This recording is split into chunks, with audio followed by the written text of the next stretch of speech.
Hello, and welcome to the latest episode of the Sustainable Commodities Podcast. I'm Barnaby Patchett, MD of 199, a communications agency working in sustainability.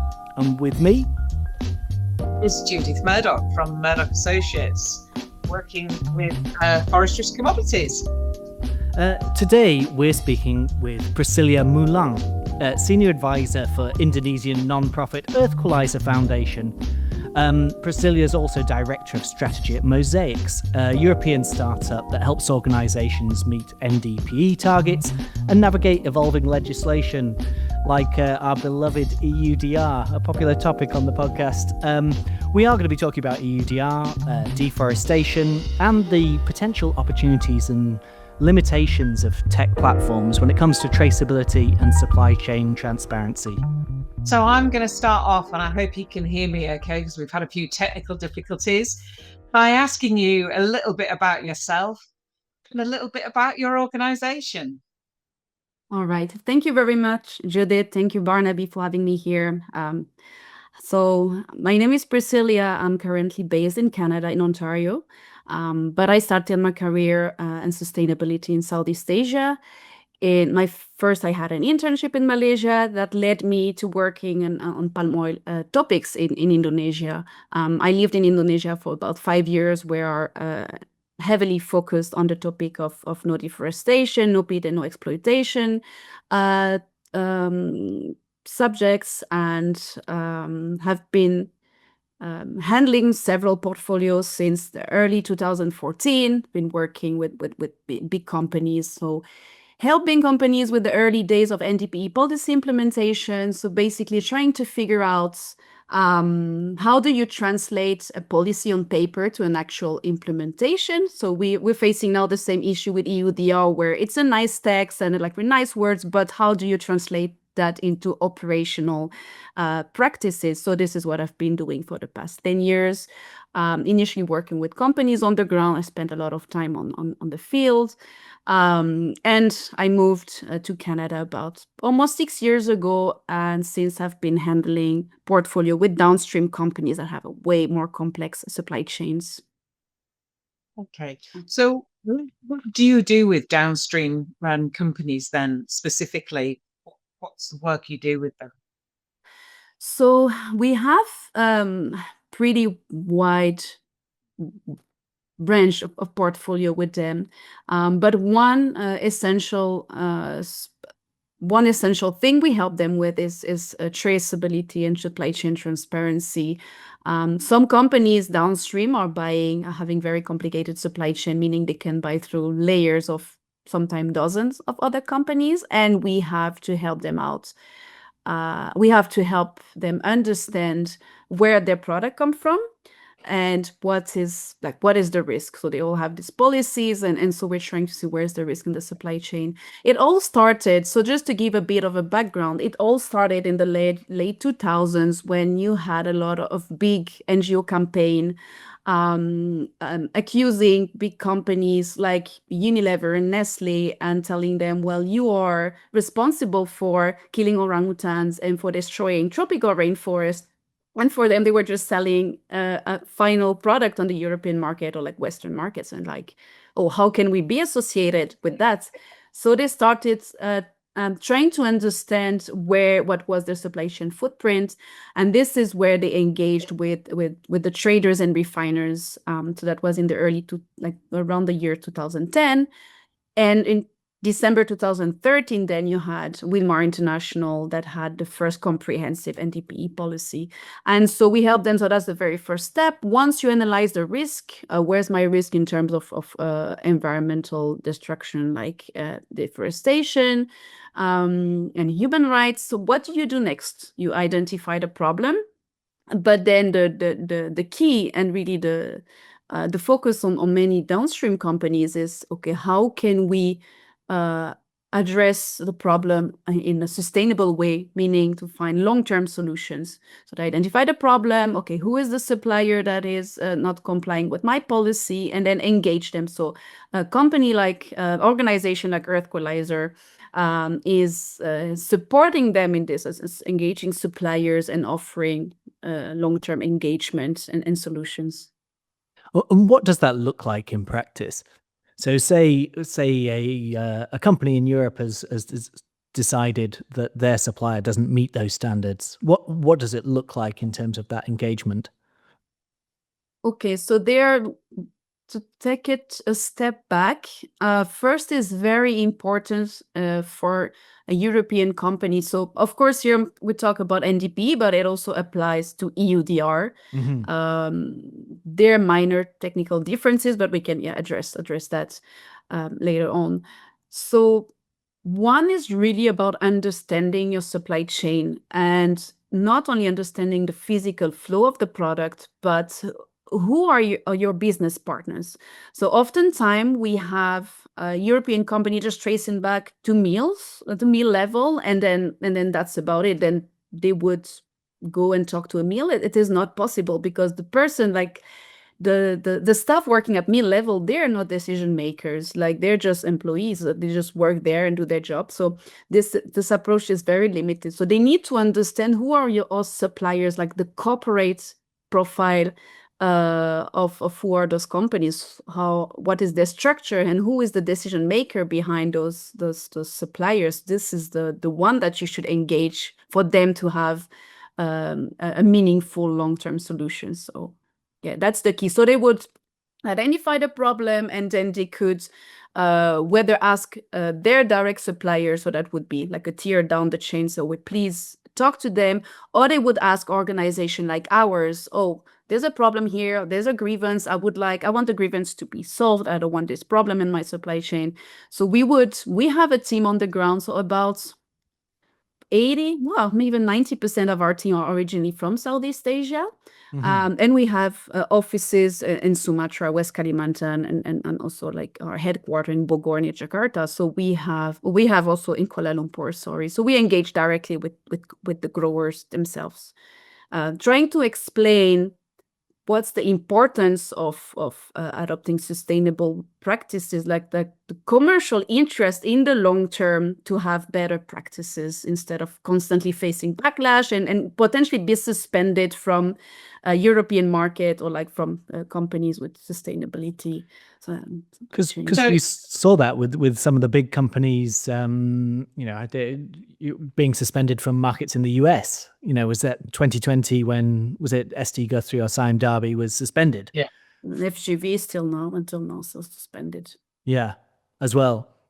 So it's about helping, helping the European companies that have that in their supply chain. So at the moment, it's still been voluntary. I mean, up to EUDR, right? And in the case of the US, it's also like a regulatory thing. So this is where it's different. So NDPE, you had this kind of flexibility of engagement or engage non-compliant suppliers, and I try to give them a certain timeline to respond. Sometimes, depending on which company would engage, it would have a longer, shorter timelines until this gets suspended if they would like not be willing to adopt better practices. But now I would say the good thing with EUDR, of course, I also have my doubts about EUDR on certain points, and we can discuss about that. But the good thing with EUDR is that it created a level playing field. So now all companies, they have to commit to the same standards, the same level of standards. They all have to understand their supply chain, and they all have to engage with their supplier and identify risks and look into risk mitigation options. So EUDR, everybody talks about, it has to be deforestation free and legal. This is Article 9. It's the easiest part. But then you look at Article 10 and Article 11 of the EUDR. This is where you look at the landscape risks, but also, once you have, if your supply chain is located in a high risk landscapes, and what do you do? What's the risk mitigation solutions? So everybody has to do that. And what's interesting is the partners that we had been working with since 2014, and some other joined along the way, they're pretty much well prepared and not too much worried, except of course they have to adjust on administrative part, and some processes need to be improved. But we can see in the European market kind of like everybody trying to catch up, and so yeah, there's definitely a difference in advancement when it comes to sustainability, where Southeast Asia based player are usually pretty much advanced, and European based kind of trying to catch up. Yeah, and just on that point, I mean, as we're recording this, the EUDR, and is it still going to go ahead? There is a slight chance that it still might not happen. I mean, I don't think that surely can happen. But one of the things that we're definitely beginning to see is a divide between material palm oil coming into the EUDR. It's into the EU, and it's dropping. The amount of volume of palm oil is coming. What about the rest of the world? Are you engaging with countries such as India and China, or businesses that have a footprint in maybe it's Japan, or maybe it is India? Do you see your work actually now been for companies that are trading elsewhere in the world? So about the EU in specific is interesting because the volumes have dropped. I think when I started about 10 years ago, I think there was 18% of the palm oil. I forgot it was only Indonesia or Malaysia, and Indonesia was 18% imports, and now it was like 11% or something. But because I think it makes sense because you have an aging population in Europe, and you have less. In the coming years, you're gonna have a drop in the population. Well, that's but what I've heard now is that the European Union is actually putting a zero tariff on palm oil in Indonesia. So it's I think it might kind of up of balance. Just waiting to see what's gonna happen with the US, right? Supposedly we heard there also will be no tariffs, but yeah, we're not so sure yet. But about other markets, yes, I think other markets have it's moving slower. So just to give you an example, in 2016, I was invited at a conference in Tokyo. We were invited to present to companies the risk when it comes to palm oil, and the importance of sustainability. And these were the early days. I think they had their first roundtable on sustainable palm oil back in 2016. And Japanese companies were really reluctant to comply. And now we've seen quite a good number that have actually since adopted NDPE policies, and have published their list of suppliers, and are engaged in several projects. So it is changing. We talk a lot about, India, Pakistan, Nigeria have all been growing markets, which maybe at country level they do not put so much importance on sustainability like Europe.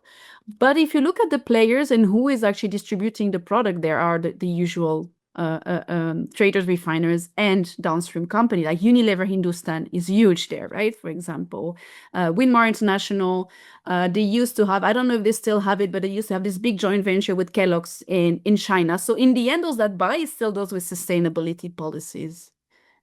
Are you finding that they're aligned globally now on those policies? They tend to be at a corporate level, or do they still sometimes have a sort of brand level or a location level policy that changes where they're operating in the world? I would say commodity level is consistent. Like with the palm oil, I would say one company, when it comes to palm oil worldwide, they would have similar policies, because we've even seen companies, trading partners in the Middle East being suspended by downstream companies because of issues. So I think it's pretty much aligned. What is not aligned is when you have one company, several commodities. There's no cross-commodity consistency. So one could be like the most advanced and transparent and great when it comes to palm oil, but then in soy, implementation is non-existent. So I think this is where we see the discrepancy. And are you working both in palm and on soya, or are you just in palm oil? Yes, we work on soya, but it's more limited than palm oil. So when it comes to the data, the analysis, the risk assessments, this is pretty much advanced. All this land plot for EUDR and so forth. We have collected a huge amount of data for several regions. But what makes us very different in palm and soy is really the on the ground presence and engagement and direct engagement with local companies, local government, and local communities. That would be the big difference. Yeah, we've done work also in other commodities, like we've conducted coconut risk assessment, some cocoa as well, timber, like we do monitoring of forest degradation in Canada for pulp and paper, for example. So we've seen. Sorry, carry on, Judith. No, so sorry, we're fighting over this. But No. one of the things I really want to try to understand is there's two things. There's definitely a really technical part of the work that you do. And then obviously there's a really practical, on the ground, which I think is potentially the biggest difference to other people operating in this area. Could you just talk a little bit about how do you plot, say, land from what satellites, or what are you doing there versus what do you physically doing on the ground? Or just explain that in a little bit more detail, exactly what you do on the ground. I think at first, when it comes to, so there's two differences, I would say, two key things that we're doing differently than others. First, when it comes to the data itself, I know that you have many other organizations out there providing satellite monitoring, for example. Some other, they really focus on land plotting. But I wouldn't know. Like, we have an amazing team in Indonesia, like they're the technical experts and really, really great. So I don't know all the details of how they collect things, but I know that we've always had the most up-to-date, most accurate database of plantation for palm oil. And this has been since the very early days. And this is really important to really have a solid baseline, because detecting deforestation, it's easy. I think it's just about pixel changes. Well, even though we also do a lot of verification work about like false alerts and things like this. But my point is, with new technology, you can easily do. You have a very high resolution, like a 5-meter, 10-meter resolution images, satellite images. So I guess anyone could technically do that.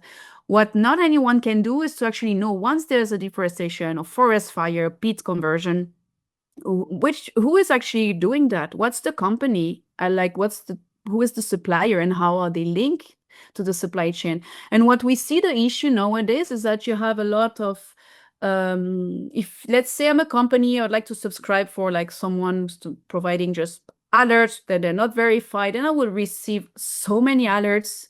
I don't know if they're actually accurate. Sometimes they are linked to outdated data set because they took data sets from the public domain, which are not accurate. So then I'm going to go down to my supplier and say, oh, you have conducted deforestation. And it's like, no, it's not true. And then you have this huge back and forth, and just spending a month, 2 months just to verify an alert. So for us, as we are on the ground and we potentially face the backlash from growers themselves, and we have the trust of our partners, we cannot waste anyone's time.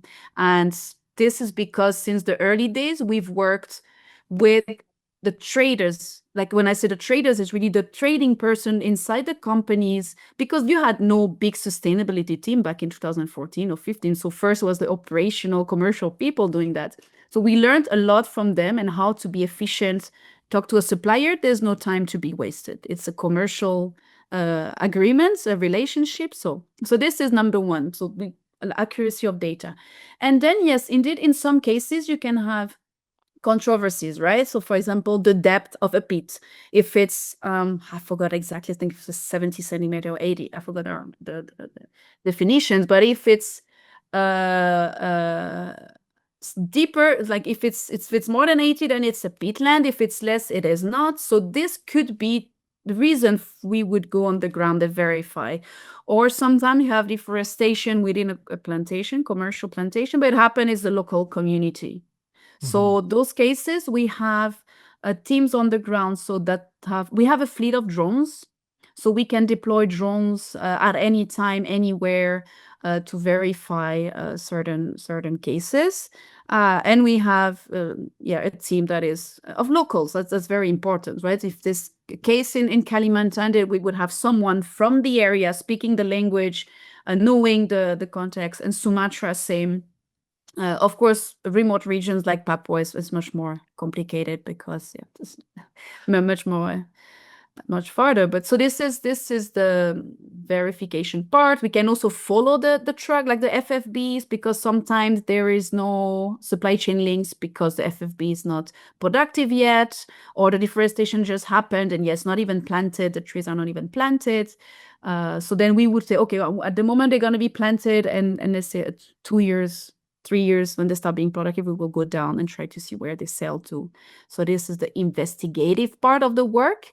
And then you have the long-term solution. So that's another team that are engaging on the ground with companies as well as with local governments, smallholders, local communities. So, okay, here deforestation stopped. What's next? It's not, you hear a lot, oh, let's save the forest. We have to keep forest standing. It's not as easy as it is because it's not legally protected yet. Communities oftentimes were waiting for economic benefits, or like for monetary value out of clearing the land, or like they wanted jobs. So you have to offer alternative livelihood solution as well.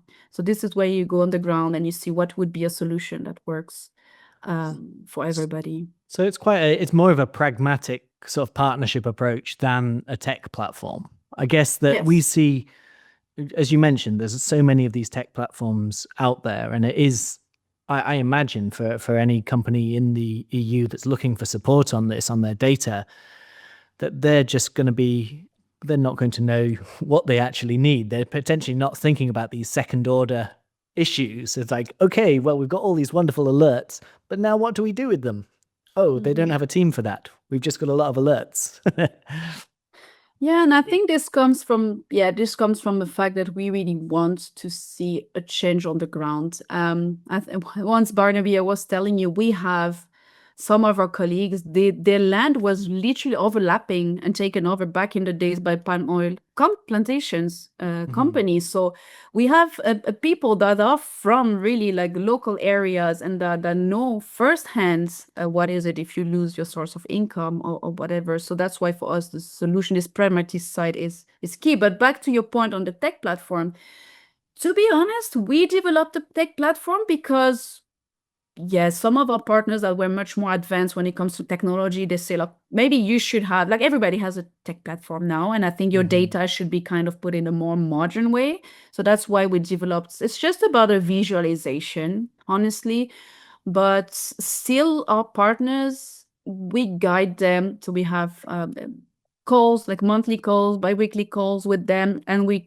take them through the data, through the finding, and we do a lot of advising. Okay, what do you do next? And updates. I think this is key for us. So no matter if you have the data, I personally rarely open our tech platform and see the things. I'd rather have a report and like have someone take me through the findings and guide me. So yes. The practical side is, I think, really important. So you've mentioned smallholders. How do you support smallholders? So we have several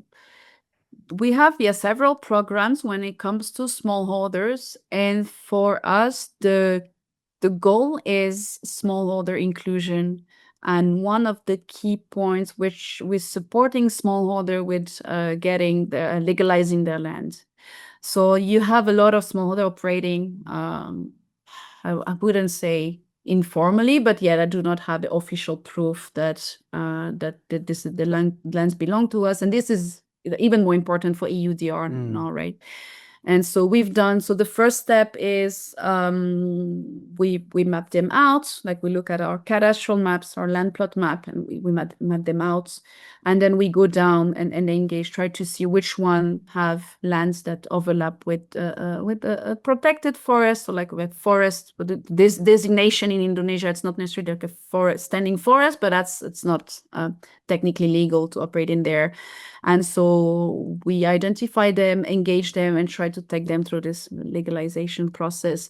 And also we work in parallel with the mills, training them to understand from which smallholder and palm oil dealers they buy from we help the mills. They're trying to understand from palm oil dealers and smallholders. So we've trained them.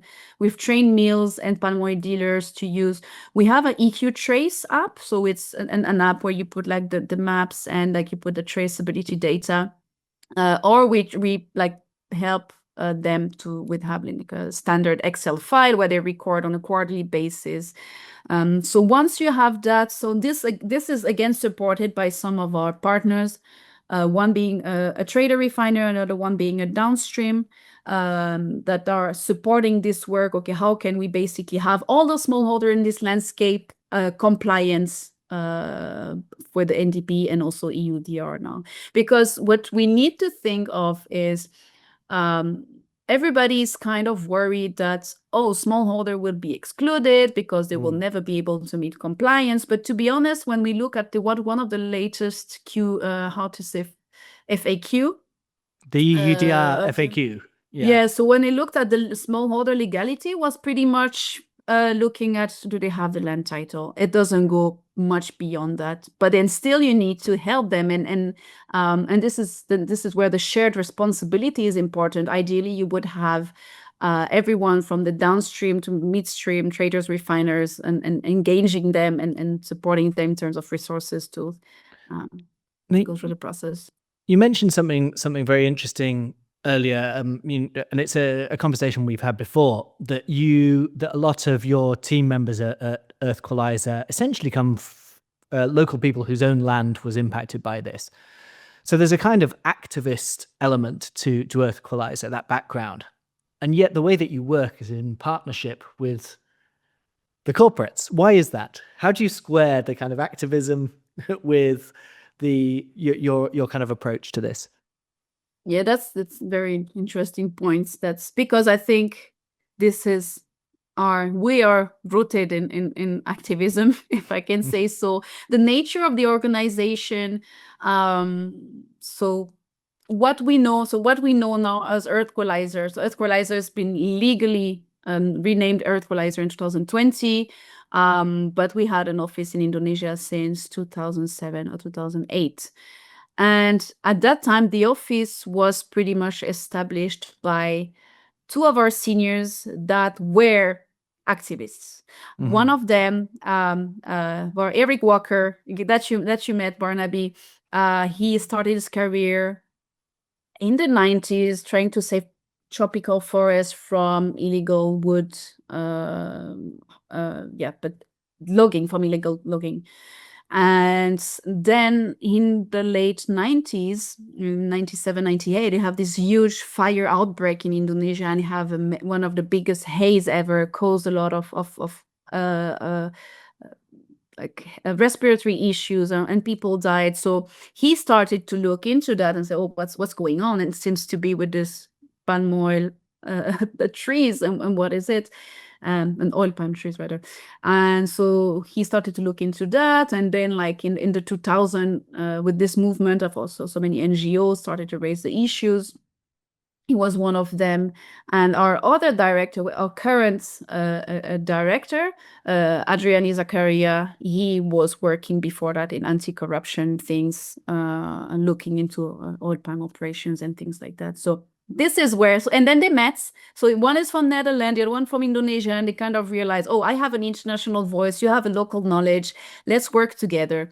And so initially it was pretty much about campaigning and researching. And I remember, they told me that in 2008 or 2009, they compiled a 100 pages report against one of the big traders and refiners now, like all the things that they were burning. And at that time, there was no standard at all, right?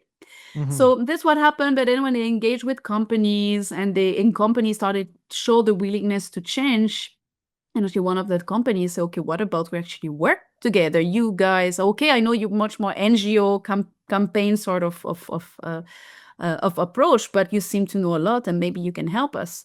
And I think at that time they realized that slowly the mindset changed, like, yeah, actually working with the companies themselves, if they're truly committed, can have a bigger impact than just fighting them.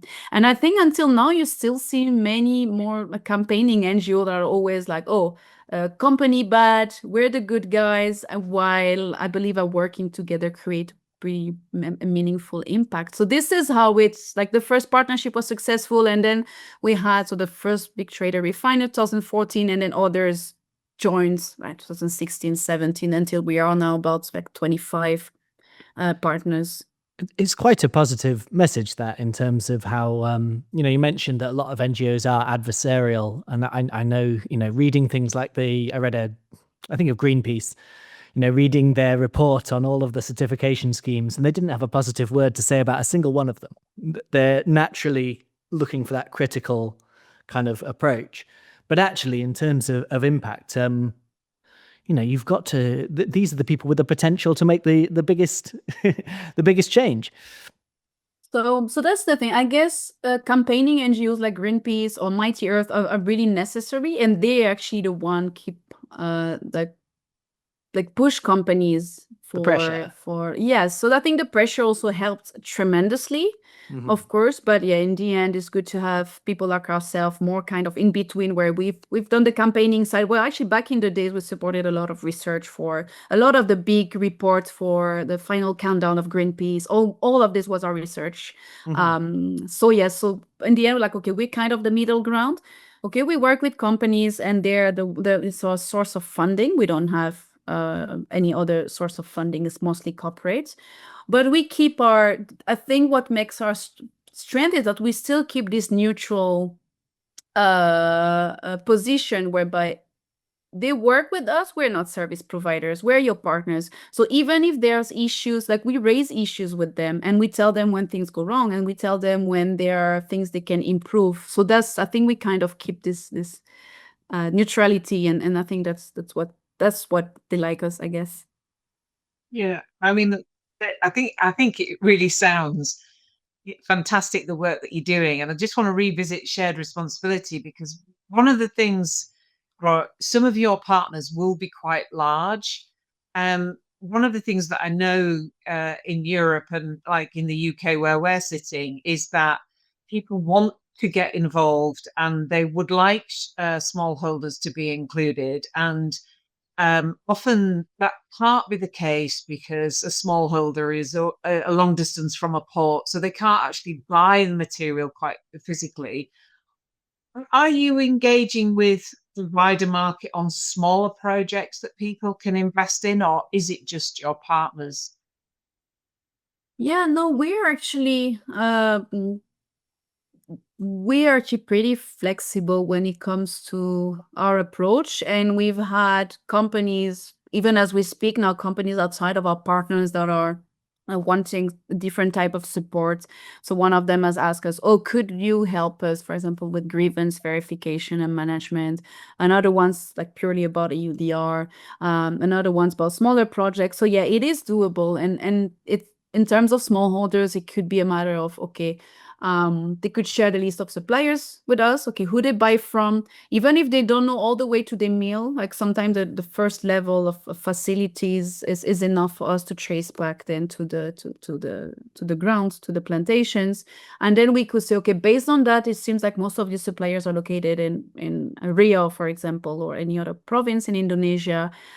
So we could be engaging with your direct suppliers and indirect suppliers to conduct this type of program. So it could be like very local. Well, smallholder is oftentimes really localized, because you have thousands and thousands of smallholder within like a district sometimes. So, but then we look at where's the supply chain impact and where it makes most sense to be engaged.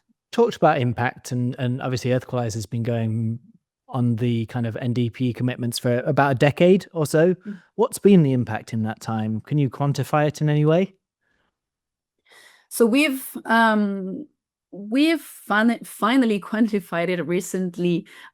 So just a bit of a context here. Since we've worked on NDPE implementation support, there are so many companies that we've engaged with, whether directly ourselves or indirectly through our partners, or sometimes even through other NGOs, and a lot of companies that had actually stopped deforestation thanks to this engagement. Which, by the way, one of the reasons why we work with companies, because this engagement, buyers to suppliers, is the fastest engagement you can have. Deforestation case, the buyer engaged, sometimes 2 weeks after there's a stop work order in place and the deforestation stops. So that makes it very different. It's not bureaucratic. It's very fast as it's a commercial relation. So that's the thing. So we've done that. We've supported this process. And I was looking at our data set of all the companies and those that have undeveloped lands or like remaining forests within their concessions.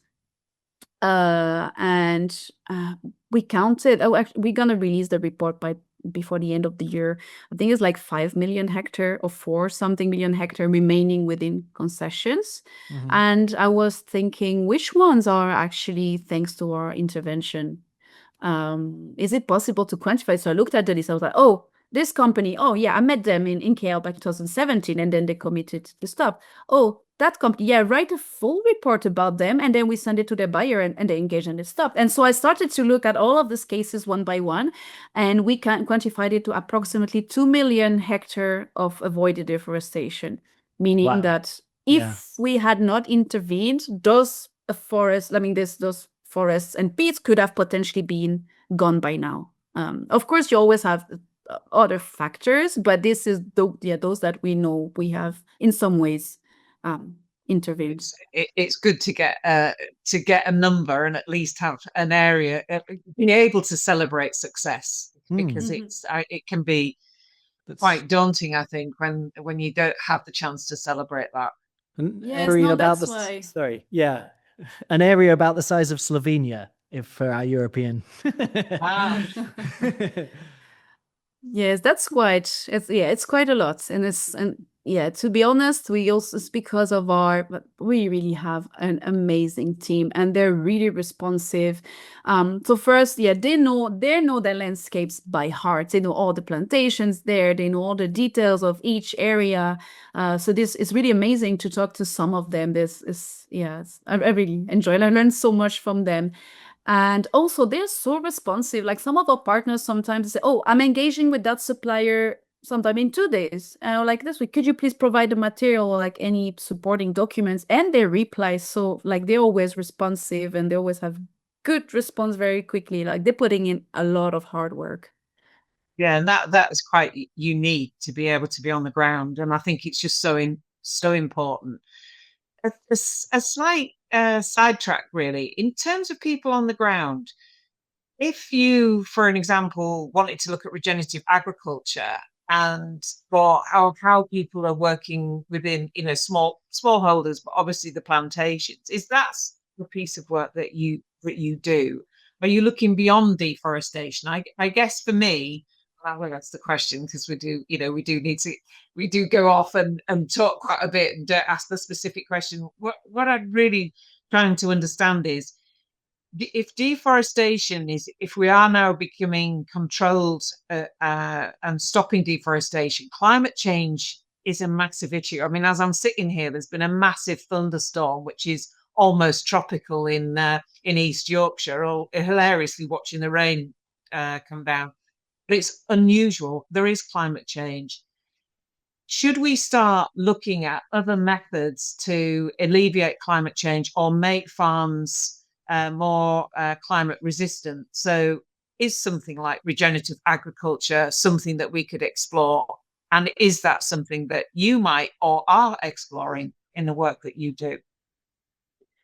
So I am personally not knowledgeable about regenerative agriculture, but I know that our team, our landscape team, has started to look into that as kind of the next natural follow-up of smallholders engagements. As you say, once your land is there, like is legalized, then the parts of forests have been protected through like social forestry program or whatever, and then what's next indeed, because, and not only when it comes not only regarding regenerative agriculture, but also looking at GHG emissions. You still have a lot of emissions from fertilizers, for example, or from the way that the FFB are processed. So our team has started to look into that also as part of the smallholders program, but I wouldn't be able to tell you more details about that.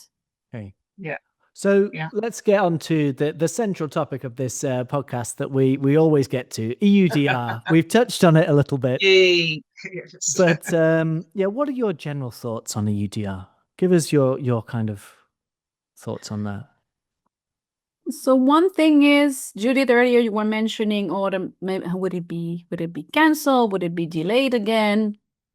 To be honest, I'm not too concerned about that, because at first there are a good number of companies. I think we have at the moment 12 or 13 companies, partners that are working with us on a kind of a proactive EUDR implementation. So looking at where are the potential risks, and so when if it's in December, then at least they already know, and they already know which mills can already compliant or not.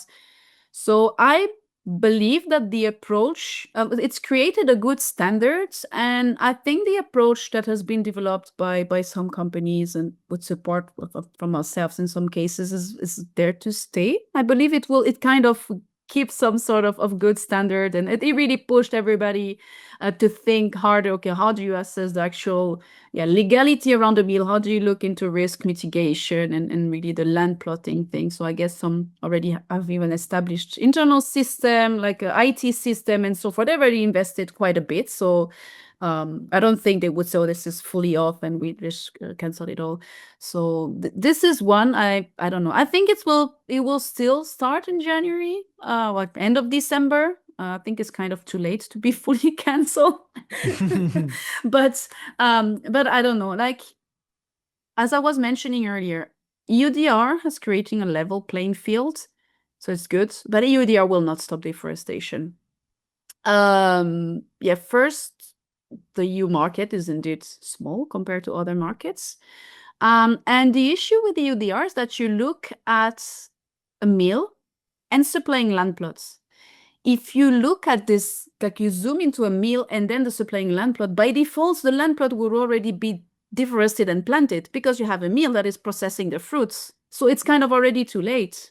Okay, you can look at, potentially you might have some cases of some like trying to develop plantation and sell to those mills. But my point is that that's why for us, we look at really this group approach, because then you look at areas where there's no operational mills yet. And the cutoff date is way too late. Like we've something that is hurting us. It's to see some of the worst deforestation cases that happened 2013, 14, 15, and like you had some really rogue companies, like corruption, illegality. They were like death threats to opponent, whatever. Like it was really bad, and they would make it compliant to the EUDR because it was before the cutoff date. Yeah, exactly. Like it's a good number of companies like that. So I think this is it's a good exercise. It will be kind of, I guess, limited. Some would choose the supply, or these refineries will be for the EU market. But I believe that not all effort and resources and everything must be put into that. Each company should have kind of course, a dedicated person and someone really focusing in there, and potentially have some organizations support them. But it should, the voluntary policies like NDP should really remain the focus, because those are the ones that are making an impact. Yeah, and NDPE policies, do you see that is something that can strengthen a certification such as RSPO? So particularly like in mass balance, do you see, what do you see with that? Yes, actually, NDPE has been developed as kind of a response to the RSPO gaps.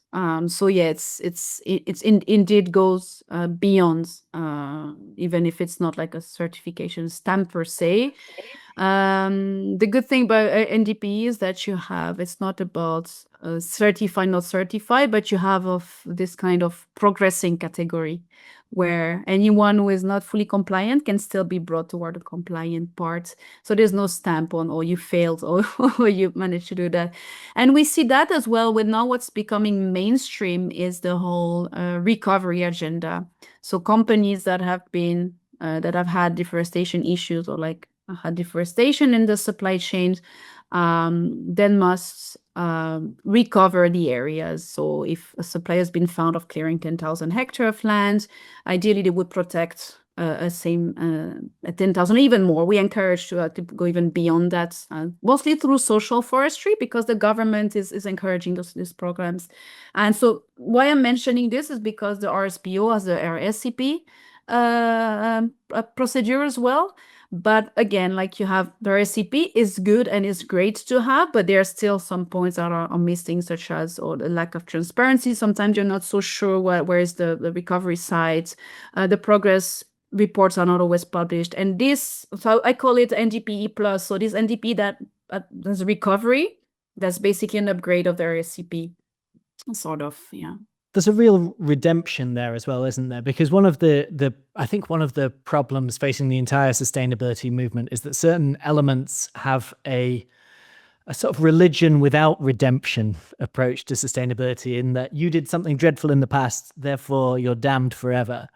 And that's, if we're actually going to drive change, having an ability to to be redeemed and to come back into supply chains and to improve is essential. That is true. That is true, especially if you look at it from a human rights lens, right? Someone has been, like a company has been suspended, eventually have had workers lose their jobs, right? So if an operation has been stranded for some reasons, someone been impacted behind that. And so that's why we encourage for many, many years, we've encouraged what we call the suspend, then engage approach. So it's not enough, it's like a hit and run, right? If you suspend your suppliers and you let them out there in the leakage markets, they would sell to domestic market or to then they will keep on going. The deforestation will keep on continuing. And so that's why it's very important to have those players to be brought back into the supply chain, because we want them selling to NDPE market rather than going through the leakage market, because then you can ensure that the forest will be protected, that it will be a certain standard when it comes to human rights. What if it goes in the gray, in the shade, then you don't know, right? So and we're trying to convince, so some of our partners are really active, downstream companies also, yes, so they're really re-engaging a lot of the suspended companies. So we look at their suspension list, okay, this one, yes, they've made progress, they've had this policy, that policy, and they can be brought back in, and then you monitor them. But others, they're saying, oh, why should I bother? They're just out of my supply chain. And I think this is the kind of an effect of all the, as you were saying, all the big campaigning back in the days, like suspend. Everybody was scared of having those players in the supply chain. Yeah. But now a lot of them have changed. One reason being, when I started, a lot of the CEO, like decision makers, were like older people, like old-fashioned sort of management. And now a lot of these companies are progressing because their children or like younger generation are taking over. Or some have realized that, well, if I keep with bad practices, then I'm going to lose my business. Why should I be in a constant conflict with local communities, always having strikes or having my local offices burnt? Like, right, I'm just try to offer fair solutions, right? For example, and it comes to human rights, right? Like passports. In Sarawak, for the longest time, one of the practices were to actually take people's passport, the workers, because the foreign workers are like, oh, you came here, we paid for your visa, you work for us, we don't want you to escape. But they realized that actually, so I know companies Wilmar, Sime Darby, and a lot of these progressive companies, they've put a lockers system. And where they have the workers have the key. If they want to keep the key at the management, not to lose it, they can. But as they're treating their workers well, so they've like put like schools, like private schools for the kids and things, like they're not running away because they're treated well. So I think a lot of the older fashion mindset has changed because they are realizing, oh, if we do things right, it's actually better for the business. Yeah. And people come to work for you anymore. They have choices, don't they? They don't have to work it, which is, it's a very, very physical work, isn't it? So it encourage your workforce to stay. Yeah. So I'm conscious that we're kind of coming up on time now, but to end up, what do you think the future looks like for palm oil, for sustainable palm oil? Are you hopeful? Yes, I'm really hopeful. I've seen so much positive change. And I believe that palm oil is. I think a lot of people also changing their mind and realizing palm oil is not as bad as it is, or at least as it used to be, because it was. I think it was pretty bad at some point. It's come a long way, and comparing it with other commodities, yeah, it's still way more advanced, way more transparent. We've tried to talk with some companies like soy, and it's like, oh, it's not even talking about publishing suppliers. So I think it's been pretty much under scrutiny, that there's so much transparency that it's there to stay. There's still effort. So yeah, we would like really to see more of this shared responsibility and much more of the downstream companies supporting re-entry of small companies, supporting smallholder inclusions, supporting forest protection. I think there's so much more that can be done. But I think it's really good.